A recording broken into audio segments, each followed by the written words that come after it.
If you truly want to get involved and stop just barking at the moon about such issues, begin today by signing the registration form at our reception table.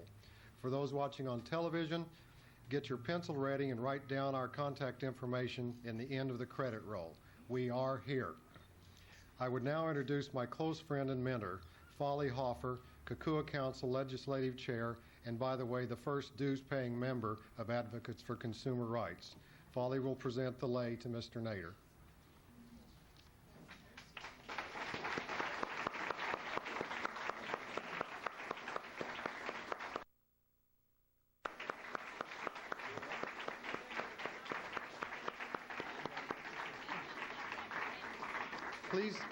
Please now welcome Ralph Nader.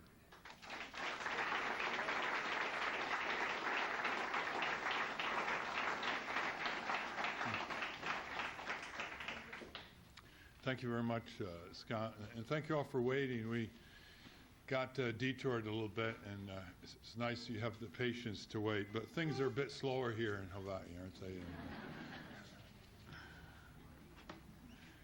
they? How many of you bark at the moon, by the way?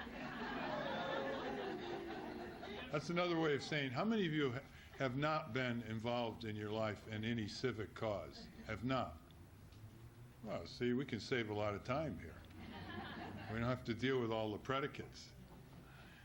This is a campaign for the presidency, and I want to tell you briefly why I decided to do this when I never thought I would ever run for elective office. And that's because when I came to Washington in the mid-'60s to take on the auto industry, I had a chance to have a chance. That is, if I marshaled my evidence about how unsafe cars were designed and constructed, how many people were dying and being injured in a preventable way, I could go up to Congress and find a few champions, like Senator Gaylord Nelson, or Senator Abraham Rebikoff, or Senator Warren Magnuson, the latter being the chairman of the powerful Senate Commerce Committee, which would propose that legislation to the floor of the Senate. And so I went around my little meetings with all these members of Congress, and I decided that we had to get more press on this. So I went down the various newspapers and wire services and television, and I found about 7 reporters who were going to follow this story regularly. They weren't going to just write one story for a weekend. They were going to follow the battle on Capitol Hill between us and the auto companies. And then I decided we needed additional help, and I went to the executive branch. And lo and behold, I found 2 men in the Office of Management and Budget who had the ear of Joe Califano, who was the special assistant to Lyndon Johnson. And with that, I began to, month after month, increase the pressure. And we got the motor vehicle and highway safety laws through in 1966 and irregularly enforced. You know, there were some presidents who didn't like to enforce this law, but irregularly enforced it. It produced safer cars and highways and traffic safety standards, which have saved over 1 million American lives and millions of injuries prevented or diminished in severity. When I started out, the death toll on traffic roads was 5.6 fatalities for every 100 million vehicle miles traveled. And now, last year, it's 1.6, from 5.6 to 1.6.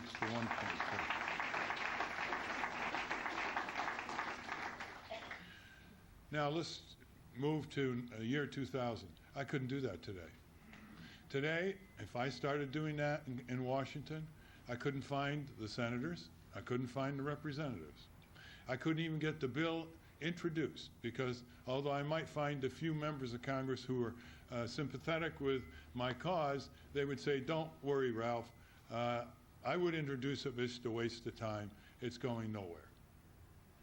And if I were to try to find 7 good reporters, maybe I might find a few of them, but they wouldn't be able to publish because it didn't meet the criteria of mass journalism, which is sex, violence, addiction, or celebrities.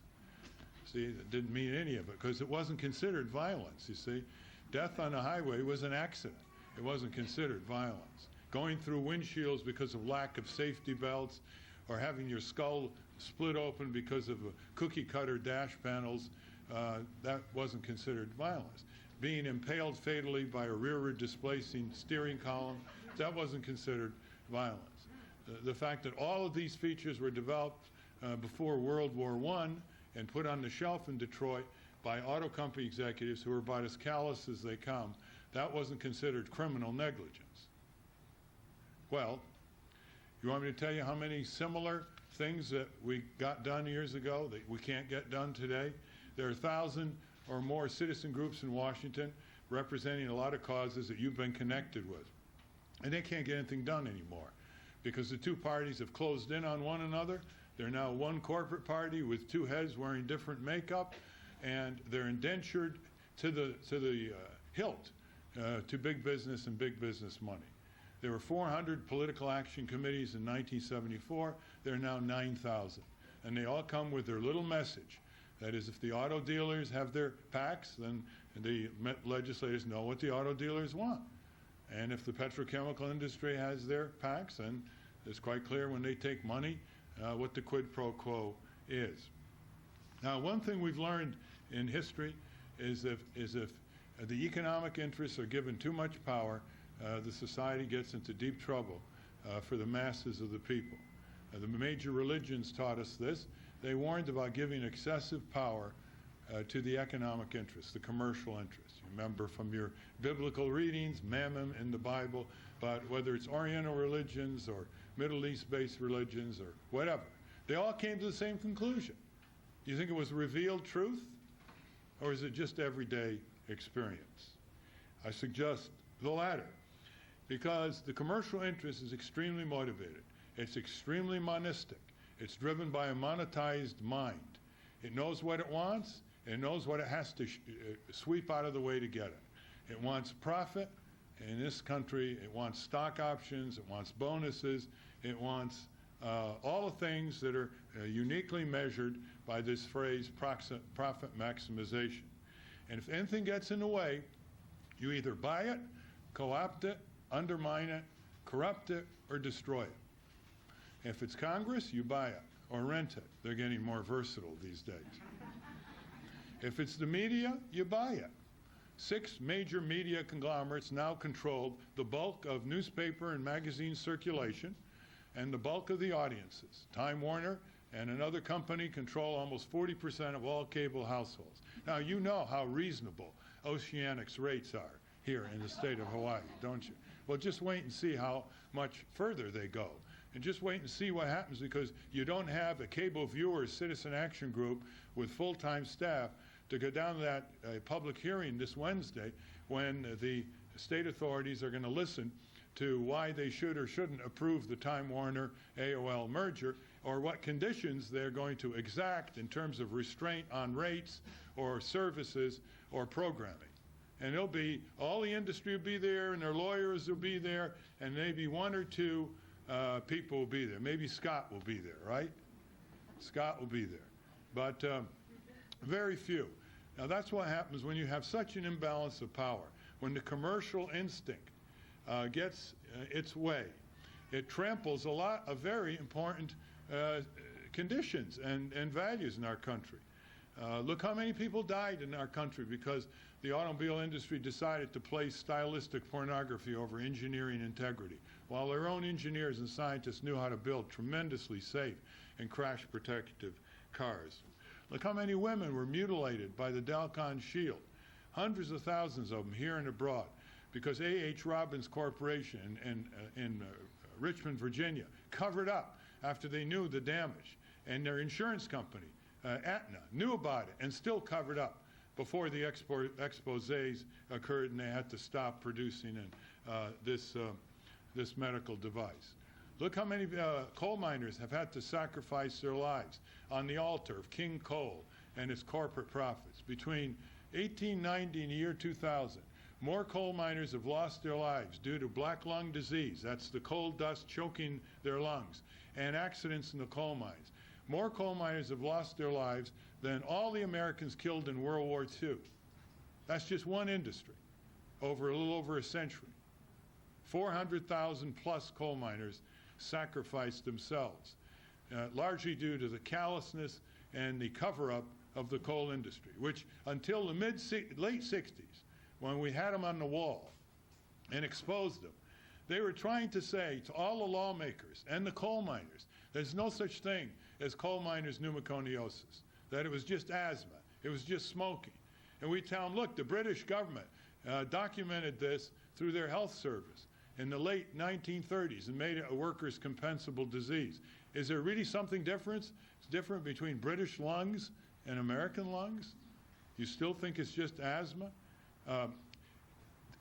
Time and time again, the commercial power, too much power, political, media, whatever, and people die, their life's possibilities are crushed. Remember, the business establishment had human beings as slaves in our country for almost 250 some years.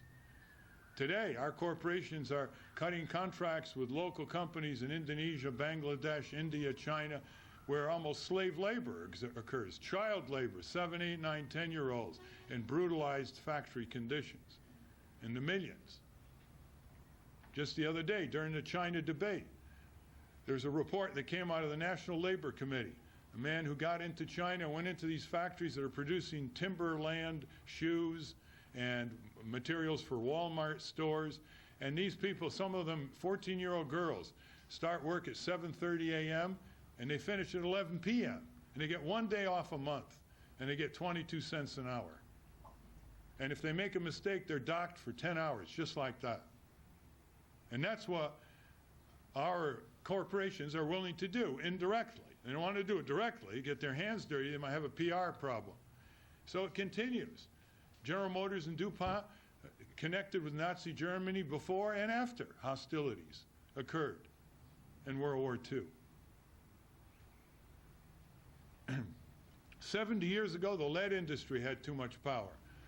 It started pushing for tetraethyl lead in gasoline, clearly not one of life's great necessities, could have been substituted for. Their own scientists told them lead was a deadly contaminant. And before they were caught and brought to justice, and tetraethyl lead taken out of gasoline in this country, although in some countries in the third world it still is there, the lead industry poisoned the world, literally.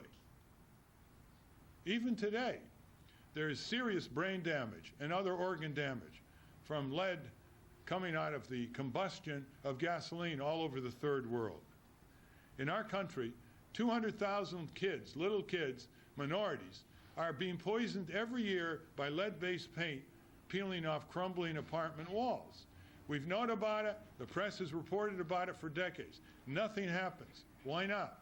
Because the few have too much power over the many, namely the landlord lobby or their investors. And we go in one area after another. Nuclear power. Here's what we were almost subjected to if the citizen movement didn't wake up in the late 60s and pin the nuclear industry's ears back. Here's what we were subjected to. In 1970, when I started going after the nuclear industry, our government, the Atomic Energy Commission, which is a big booster for the nuclear industry, estimated that by this year there would be 1,000 nuclear plants in the United States, including 100 or more in California. You know, on the average every 12 miles on the California coast.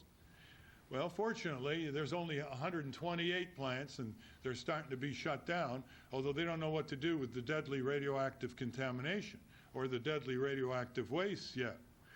But notice, without any public involvement, without letting scientists who were very critical of where this industry was going have any say, a collusion between big business and big government almost hoisted this horrendous industry with the massive radioactive wastes that are deadly for 250,000 years on the country. As it is, we've got, as I said, almost 130 plants that we have to deal with. But so maniacal were the promoters of nuclear power, including very prominent scientists like Edward Teller, that they were saying in the Atoms for Peace program that we should go down near the Panama Canal and blow up a whole new canal with nuclear bombs. In fact, Edward Teller went to Alaska showing that they could create a whole new harbor in Alaska by blowing up 6 hydrogen bombs. I mean, you look back on it now, and it's institutionalized insanity. But that's what happens when industry and their government allies have too much power. Of course, we can go on with other examples, but the point is quite clear, that whether it's our tax dollars, whether it's our votes, whether it's our consumer dollars, or whether it's our workers' health and safety, the concentration of corporate power in too few hands, dominating government, commanding labor capital, commanding the media, commanding its ability to damage the environment, commanding the ability to convert the genetic inheritance of the natural world into 20-year-old monopoly patents, the power to invade our most private information about ourselves with mail-order companies and all the other things on our health condition, on our credit condition, on our genetic profiles, etc. All of this is proceeding in a very aggressive manner. And the imbalance of power between corporations and the voters, corporations and workers, corporations and consumers, corporations and taxpayers has never been greater. And if they're restrained in any way, it's because of past reforms that are still lingering to the present day, like the right of workers to form unions, which is now very, very restricted because of subsequent laws like Taft-Hartley law that make the joint forming of a union in the private economy in this country more difficult than any other Western nation. We are now down to less than 10% of workers in the private sector belonging to trade unions. That's the lowest in 60 years in our country, and it shows. And how does it show? It shows because the principal countervailing power against corporate power between 1920 and 1965 was labor unions.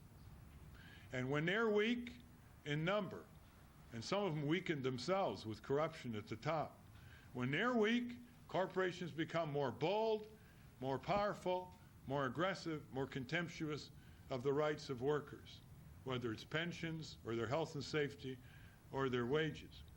It also shows in the following stunning fact: notwithstanding 10 straight years of economic growth, 47 million workers in this country out of 133 million are working for $5, $50, $6, $7, $8, $9, under $10 an hour.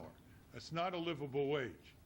We know, and I'm sure you know, two couples per family who are working, and together they can hardly make ends meet even if they go into consumer debt. They're often working different shifts. They're commuting longer. In fact, the Department of Labor data tells us that workers today, a majority of them, after 10 years of economic growth, are making less in inflation-adjusted dollars and working 160 hours more on the average a year than 20 and 25 years ago. What's left for family life? What's left for children? What's left for community? What's left for our civic responsibilities? What's left for building our own cultural leisure? Not much. Not much at all. And still, look at the poverty in this country. We have 30 million people in this country, the land of the free, home of the brave, who are experiencing hunger and insecurity throughout the year, according to the executive director of Second Harvest, who should know. We have 20% child poverty nationwide. In the District of Columbia, it's over 30%. In California, it's 25%. This is outrageously unacceptable for the richest country in the world. In the Netherlands, it's 3%. In Scandinavia, it's under 2%. There are countries in Western Europe who have essentially abolished poverty, but we seem to wallow in it. We seem to watch without any ability to change it. 1 million more Americans a year going without health insurance. It's now up to 47 million, and there are millions more who are underinsured for health care coverage. And the rest of us who have health care coverage wonder when it's going to be another crisis. Co-payments, exclusions, deductions, pre-existing conditions, falling through one crack after another, while we pay up for a greedy HMO industry that, together with the rest of the industry, is draining $100 billion a year out of our pockets based on computerized billing, fraud, and abuse. Just billing, fraud, and abuse, $100 billion, according to the General Accounting Office of the U.S. Congress. And so it goes. I mean, how many of these scenarios do we need before we say to ourselves, our cup of indignation filleth over? And we're no longer going to stay home. We're no longer going to congregate around food tables in alternative restaurants, feeding us organic food, and diagnose the problems of our country and world so brilliantly during the appetizer, the entree, the dessert, time's up, see you later, before we get to what we're going to do about it. What are we going to do about it? What's the prescription? What's the action? One action is to recognize that our democracy's been hijacked. It's been hijacked by two political parties who are look-alike, Tweedledum, Tweedledee, and whose strings are pulled by the big fat cats and the global corporations. That means they've done something very serious that Thomas Jefferson and James Madison and Abraham Lincoln and Teddy Roosevelt and others would be very upset if they knew about it. They have basically weakened the very structure of our democratic society. And when you do that, that should be big news. That should be on our mind. That should be making us ask some serious questions about ourselves. What are we made of? Our forebears fought against slavery. They fought for women's rights. They fought for the rights of trade union by beleaguered and abused workers in inhuman conditions in the mines and in the factories. They fought against the banks and the railroads to preserve the livelihood of farmers. They fought for civil rights and civil liberties. They fought for a safe environment. I mean, they wanted it badly. They didn't sit around pontificating, saying, oh me, oh my, you can't fight City Hall, you can't take on Exxon, there's just no hope, it's just terrible in it, as we all cry in our beer. Well, let's say we stop barking at the moon and do something. And when I saw the Democratic Party couldn't even be relied on by Democratic members of the Democratic Party to save our Congress from the Newt Gingrich and Trent Lotts, I knew that it was the beginning of the end of this party. If the Democratic Party, in the proud traditions of Jefferson and FDR and Lyndon Johnson, couldn't defeat the likes of Newt Gingrich, the right wing of the Republican Party, then what does that say about the Democratic Party? FDR and Harry Truman would have landslided Newt Gingrich. But you know President Clinton, he's such a smart politician. All the writers who like and don't like him say, he's such a smart politician. Look at, he's just been elected twice and he's still high in the polls, and he's such a smart politician that he was elected as a Democratic president by becoming more like the Republicans. You don't need to be very smart. You just need to be expedient and opportunistic and not have any principles. And he's so smart that he lost the Congress in 1994, and 96, and 98. And now, of course, he can tell you, and so can Albert Gore, gee, you know, save us from the Republicans. You got to reelect us, because otherwise, look at that Republican Congress. We can't get anything done in the last 6 years because of that Republican Congress. Well, I put that Republican Congress squarely on the responsibility of the Democratic Party, who couldn't even defend its own base because it's lost its own sense of its own identity. It's become just another big business party. Whether it's the Treasury Department, the Federal Reserve, you name any of it, the regulatory agencies, some of them are worse than under Reagan Bush, like the Auto Safety Agency and OSHA.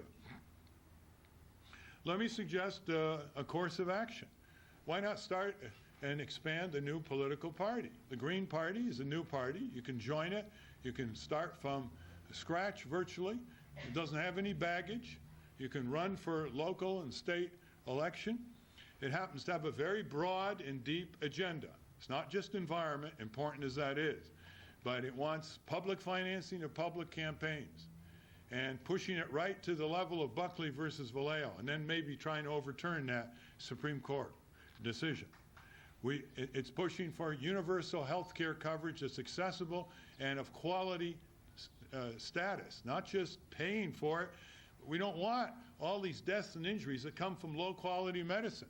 If 5 to 10% of the doctors are incompetent, negligent, or worse, they treat a lot of patients very badly. and more people die from medical malpractice in 1 year than all the homicides, motor vehicle deaths, and deaths by fire combined, according to the physicians at the School of Public Health at Harvard University. If we want to build a party like this, all we have to do is ask, what will it take?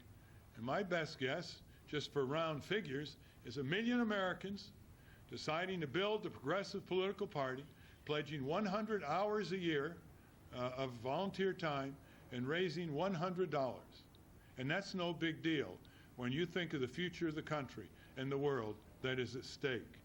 Because these two parties are being led by the nose by big business here and around the world to militarize our foreign policy, to spend hundreds of billions of dollars on corporate welfare, subsidies, bailouts, along with billions and billions of dollars for unnecessary weapon systems that even analysts in the Pentagon think should never be built, but they can't speak out because Congress holds the purse strings of the Pentagon and the arms manufacturers hold the purse strings of the members of Congress. F-22, B-2 bomber, Joint Strike Force bomber, none of these have any strategic necessity or use, but they're running over $200 billion right there. And when we spend huge amounts of the federal budget on corporate welfare and subsidies and giveaways, and when we spend it on huge military budget programs that are no longer necessary because we don't have the Soviet Union anymore to deal with. That's what the budget was almost entirely about, the Soviet Union. And this year, Clinton and the members of the Republican Party in Congress agreed to raise that military budget above $300 billion, which will make it as much as it was at the peak of the Cold War in inflation-adjusted dollars when the Soviet Union was our principal adversary. Now, what happens when that kind of budget distortion occurs? Well, we go up on Capitol Hill and we get the following response. Oh, you want $40 million for drinking water systems improvement? Oh, sorry, we can't afford it. Oh, you want $300 million to deal with research of vaccines and drugs vis-a-vis global infectious diseases that are killing millions of people and are coming this way in drug-resistant form, like malaria and tuberculosis? We can't afford that. How can you ask? Don't you know the budget is hard-pressed? And whether it's meat and poultry inspection or infant nutrition for poor kids, or whether it's for public transit, or whether it's for affordable housing, the answer is we don't have enough money. But there's plenty of money for $2 billion apiece B-2 bombers who can't fly in the rain and have lost their strategic value because the corporations want to keep those assembly lines going to grind out the profits. Well, you've heard me talk for a few minutes. What temperature is your civic indignation level? You might say, look, Nader, what you don't understand is that we're sitting here and we've done our civic duty. We've marched a bit. We've gone down to the city council. We fought some of these polluters or land speculators. We voted against some bad politicians in the state legislature. But you don't understand, we're part of the contented classes. And you haven't mentioned the contented classes so far. And this economy, which is a bummer for most people in this country, a bummer, literally 10 years of consistent economic growth, leaving behind the majority of the American people, making less and working harder. But for some, it's not a bummer, it's a winner, at least in the short term. For maybe the top 15%, that's great for the top 10, terrific for the top 5, and absolutely historical for the top 1. The top 1% of the richest people in this country have financial wealth equal to the bottom 95% combined of the American people. Certainly nobody's going to say that the top 1% have contributed equally to our economic prosperity as the bottom 95% of the American people. Well, it gets worse. Bill Gates, 6 weeks ago, his wealth was equivalent to the combined wealth of the bottom 120 million Americans. That's 45% of the population, made up of millions of people who have worked for decades, hard every day, bumper to bumper commutes, getting on the bus and going to work and switching the buses to go to the suburbs to clean the houses of the wealthy, or going to the steel mills, what's left of them, or going to the textile mills, what's left of them. And after decades of work, they're broke. They have nothing, no net worth. This is in the richest economy in the world. We're getting fed a big propaganda dose. Anyone who controls the yardsticks that measure any phenomena, whether it's our economy or our environment, controls the agenda. And guess who controls the yardsticks? The oligarchy itself of economic progress. You think Alan Greenspan goes up to Congress for his semi-annual review of the economy? It says, members of the House Banking Committee, it's a real pleasure to testify today. I want to say once again that the state of our economy is kind of lousy, because I haven't been using the right indicators. I've been using corporate profits and a phony unemployment rate. I just realized that if you work 21 hours a week in this country and you want to work full-time and can't find a job, you're considered employed. And if you work for $6 an hour, which isn't a livable wage, you're considered employed. And I just received other indicators on child poverty and homelessness and the crumbling of our public works, which we're not repairing, our schools, our clinics, our transit systems, our drinking water system. All these indicators persuade me that our economy is not very good. You think he'll ever say that? No, he knows who pulls his strings, Wall Street. He came from Wall Street, he'll go back to Wall Street. But the contented classes, the people who are in the upper 10%, they get their calls returned more often. And they're feeling pretty comfortable. So if they don't like dirty water that comes out of their faucets because the city doesn't have adequate purification systems, they got money to do what? They buy bottled water. They're full of exits. It's easy in this country to exit problems that afflict the mass, as long as you have enough money. You know, if you don't like the public schools, why try to improve them? You take your children to private schools. If you don't like the pollution in major metropolitan areas, you can go to a nice shrubbered suburb. If you don't like the way people are taxed, there are all kinds of ways your lawyers can figure out tax shelters. It's all exit. It's not voice. I like to say about Washington, D.C., where there's horrendous poverty, the only common experience between the rich and the poor in Washington, D.C. is that they go over the same ruts in the road, the same potholes, whether it's the beat-up Chevy or the Mercedes. That's a common experience. Otherwise, the rich opt out. They can exit. All kinds of ways to exit. Well, I think it's time for the contented classes to start being part of a progressive political movement. Because there isn't a major problem in this country that we don't have the wealth, the science, the technology, and the ability to resolve. Germany has essentially solved its affordable housing problem. Why can't we? Every other country has universal health care. Why can't we? Western nations treat children with a record, not rhetoric, the way we do. They have adequate daycare. They have immediate health care. They have minimum income programs. They have a care level that would stun us if our news magazines and television would ever report it. It would also make us ashamed of ourselves. If they do it, why can't we? The abolition of many of these problems are within our grasp, but they're not within our commitment and willpower. And one way to put it in our grasp is to recover our democracy by taking it away from the oligarchs, plutocrats, politicians, and global corporations who think that everything is for sale.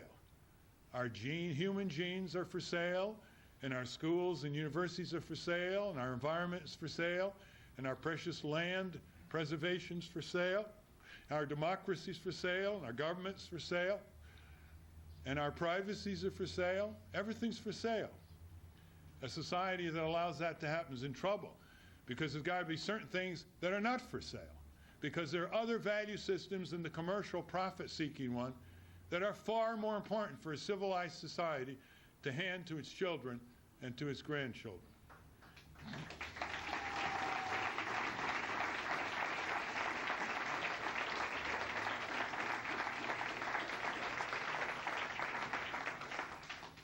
And one is a world that works. An environment works. We're on the verge of making our world unable to work, unable to renew itself, to re-cleanse itself. Global warming, ozone depletion, cutting the equatorial forest, depleting the oceans of oxygen, not to mention the pollution of the oceans. We are basically saying to Mother Nature, you're not going to be able to be a mother pretty soon. And by the way, who needs you? We'll genetically engineer everything and let Monsanto decide the future for us. These corporations are working overtime to decide our future. They are planning the future. Just think of it. They have reams of scientists, engineers, politicians, lawyers, scenario specialists, manipulators, bribers, lobbyists. And they are shaping the future of the world in their image. Not as if people matter, as if corporations matter. Now, how much time are we spending trying to shape the world as if people matter, as if our descendants matter? I submit we're not spending enough time. And we've got to buckle down and reallocate our time schedule. We can't simply keep saying to fellow citizen activists, we don't have time. We don't have time. Well, if we don't have time for our democracy, pretty soon we're not going to have time for our justice and freedom or for our family. Isn't that the lesson of history in countries that are more brutalized overseas? Whenever you see a teenager or a college student say, I'm not into politics, or I'm not turned on to politics, that's the phrase. You know what you can say to them? Keep saying that. And for sure, politics will turn on to you in a less than gracious manner. So what do? Well, just remember this website, votenader.com, for information about the campaign. We are determined to take our country out of the hands of these global corporations who have no allegiance to any country or to any community other than to control them. They're proud of it. They like to call themselves a-national. They like to call themselves global. I decided to test them. A couple years ago, I sent 100 letters to the 100 largest U.S. chartered corporations. You know, we create corporations through our state government, through charters. Corporations wouldn't exist if we didn't give them the charter. And many decades ago, the charter was viewed as a way to hold them accountable. There were charters that were revoked in the 19th century for corporations, including Standard Oil of Ohio, because it misbehaved so persistently. We don't use the charter anymore. That's considered old-fashioned. Someday it may come back as a tool that we can use. So I sent a letter to the top 100 corporations, and it was a very simple letter to the CEO. It said, your corporation was born in the USA, chartered in X state. It grew to prominence and profits on the backs of American workers. Whenever it got in trouble, it didn't go bankrupt. It went to Washington for a tax credit, a subsidy, a handout, a giveaway of medicines that our tax dollars developed and given away to the drug companies or whatever. Or on the federal lands, they go and get our gold and silver and copper and molybdenum. Do you know that? They get it free. All they got to do is discover it, go to the U.S. Department of Interior, pay $5 an acre. That was the price when the law was passed in 1872. And they get it. A Canadian company discovered $9 billion worth of our gold, B, in Nevada a few years ago, went to the Department of Interior, documented the mine, got it for $30,000. No royalties back to the government. It's all yours, folks. It's all yours, corporation, our gold. So we're saying the following, that if we cannot in the next generation deepen and strengthen our democracy, which is the greatest tool ever devised to solve human problems and prevent injustices, we may be on an irreversible course where the corporations are not only trouncing our hopes and stomping on our grimmer realities, but they're getting into our minds so that we grow up corporate and think there's no other way. We think there's no other way. That's the way the ball bounces. You take it or you leave it. You become a little spoke in a big corporate wheel heading in a direction you have no say about. The scenario in the future is not that pleasant. Within 30 years alone, genetic engineering industry is going to be driving us up the wall, ethically, religiously, legally. There is no legal, ethical, or religious framework whatsoever for the industry that bids to transform the world, as no industry has ever done, by controlling the genes of the environment. Now the key is citizen motivation. If you meet people who aren't civically motivated, they don't have enough self-respect as citizens, tell them the stories of the great justice movements in our history. Maybe that'll do it. And if that doesn't do it, ask them, if they don't care about themselves, what about their children and grandchildren? And if that doesn't do it, find something they're really keen on. I've met people, for example, who don't give a hoot about campaign finance reform. They don't give a hoot about public transit. They don't give a hoot about universal health care. They don't give a hoot about children being exploited by corporations, as they are now. But you know what they give a hoot about? Industrial hemp. Suddenly, they're willing to support a movement that will liberate this great fiber that was first planted 5,000 years ago by the ancient Chinese, that has 50,000 known uses: clothing, fuel, medicine, lubricants, paper. Henry Ford the first thought so much about industrial hemp, he built a car out of it. Einstein thought highly of industrial hemp. Why isn't it being grown in this country? It's superstition. General McCaffrey and the DEA have it on the prescribed list. Somehow they think you can smoke 1/3 of 1% of THC and get high on it. I just came from one of 2 plots in the United States where industrial hemp is allowed to be permitted and grown just for research purposes by the DEA. This is a plot about 20 minutes from here. And it has a high security fence around it. It is guarded all the time by a human being. It has searchlights around it. And you walk in, there's this little green plant. Right?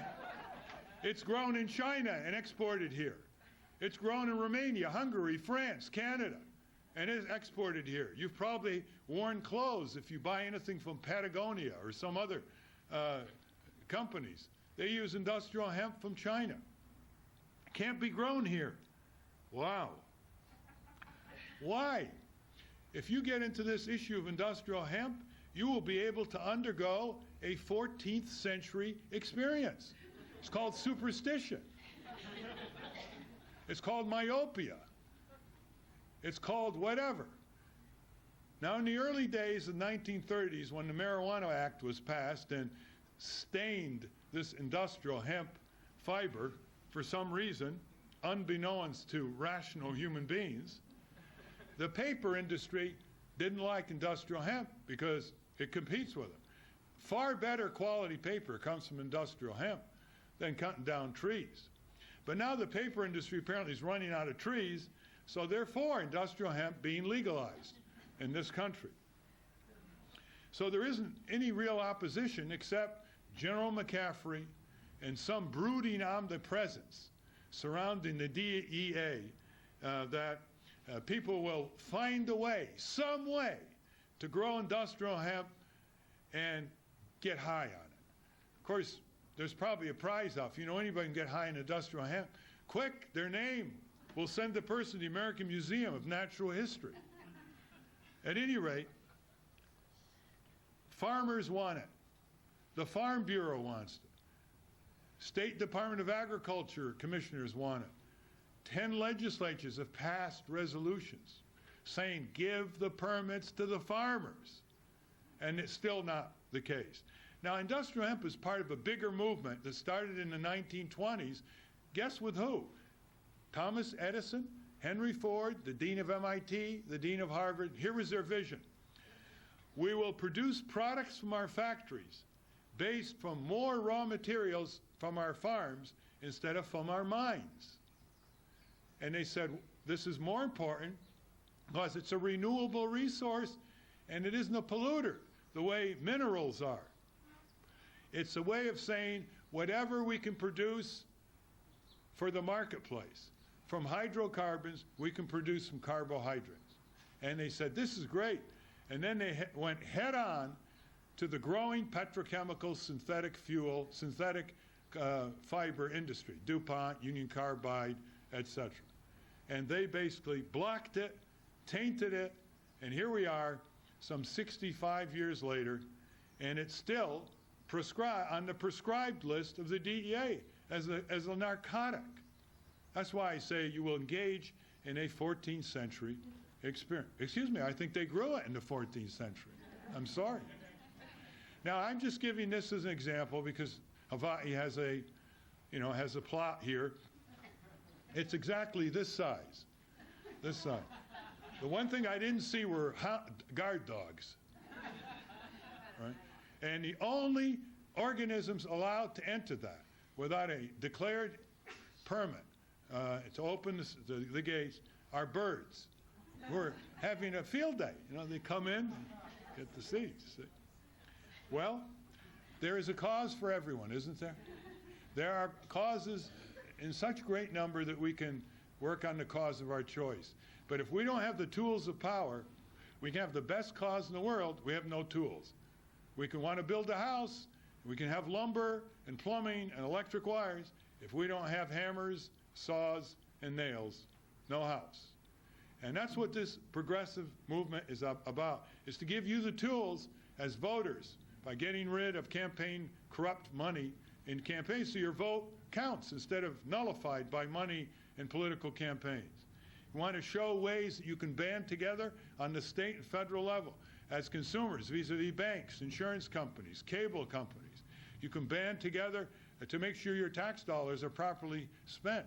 These are simple ways, simple inserts in envelopes, simple notices on government internet. We're inviting you to join your own groups and find people who think like you. That's one of the responsibilities of government, to liberate and facilitate the civic and political energies of people. We have a few months before the election. This campaign has many, many ways to win. It wins when it brings thousands of people from dropping out of democracy to engaging the political system to recover our government and our country from the grips of these global corporations. Number two, it's going to encourage more and more people at the state and local level to run for office. There's an excellent chance that Keiko, where's Keiko?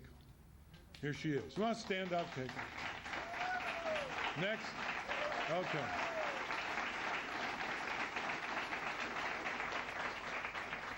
The next mayor of the Big Island.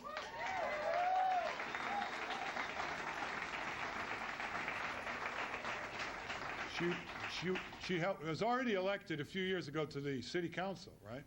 And she's made a mark on policy, and she is now leading in the polls.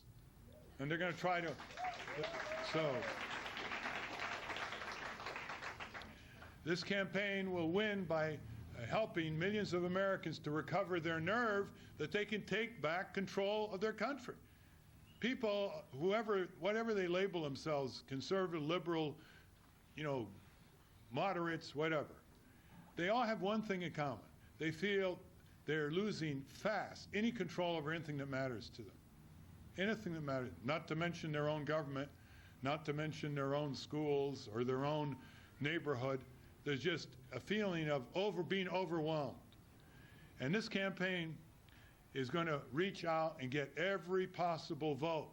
We are not going to marginalize ourselves. This is a broad, deep Green Party platform that has about 90% of its issues would win every poll of the American people hands down. These are majoritarian issues. And it's time to build a broad-based movement behind them. Now, the first polls have come in. For those of you who are interested in polls, we started the campaign March 1st. We're going into 50 states. This is the 41st state that we're campaigning in. We're campaigning with vigorous citizen groups fighting the good fight for their community on the ground. We're not parading in front of people with little photo opportunities like George W. Bush shows up with 2 little kids, preferably minority, in a nice photo, because he doesn't want it to be known that Texas has the second highest child hunger problem in the country, and huge levels of asthma, and inadequate health care, millions of kids without any health care coverage in Texas. But he goes around looking for little kids for photo opportunities so you can see him associated with kids in your newspapers. Calls himself a compassionate conservative. I always worry when there's such an emphasis on the adjective to elaborate the noun.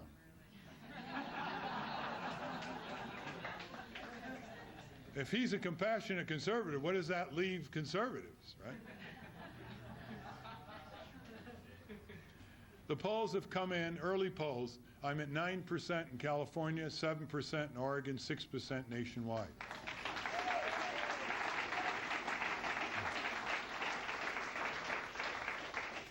Of course, we're ahead of Buchanan. And for those dying-to-will Democrats who are concerned about pulling votes away from Al Gore, raise your expectation levels and become concerned about Al Gore pulling votes away from us.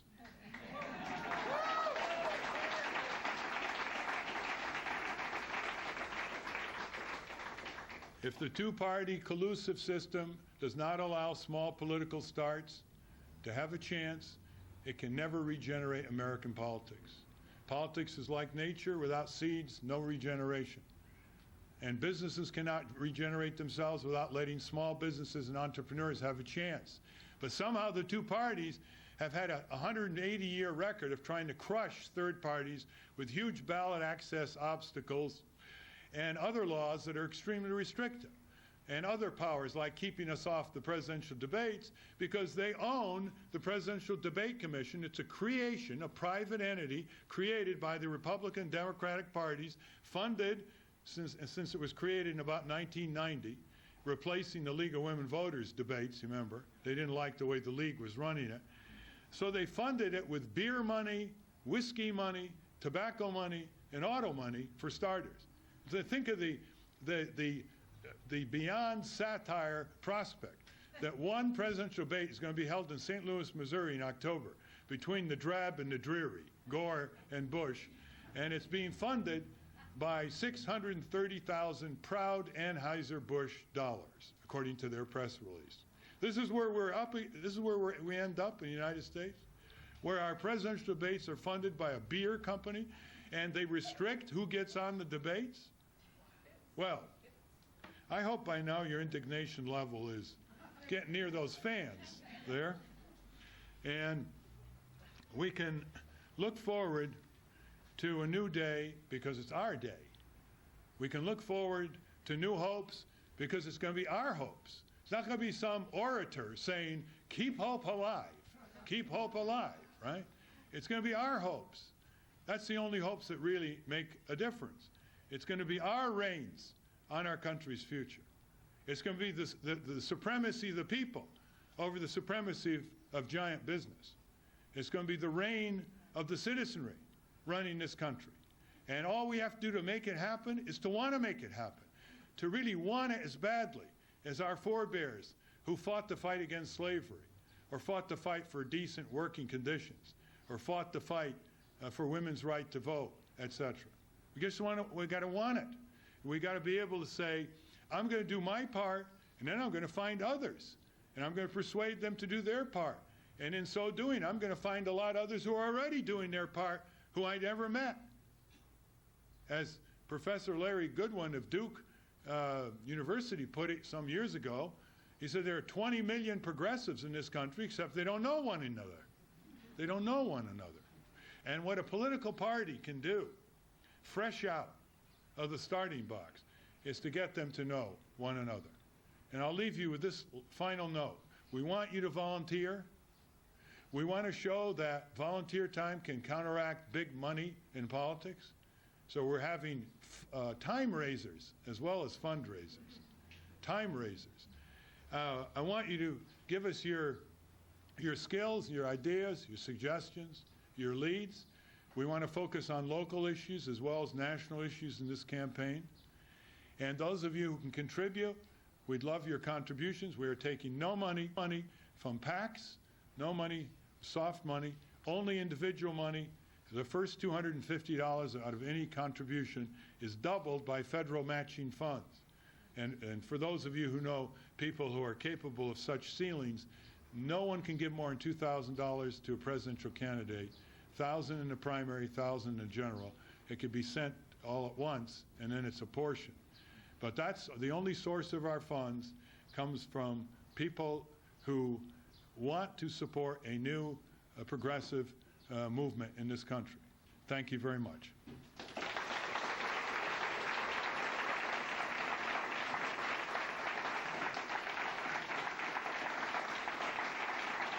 Thank you.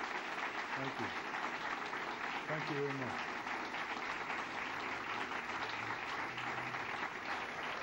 Can you take a few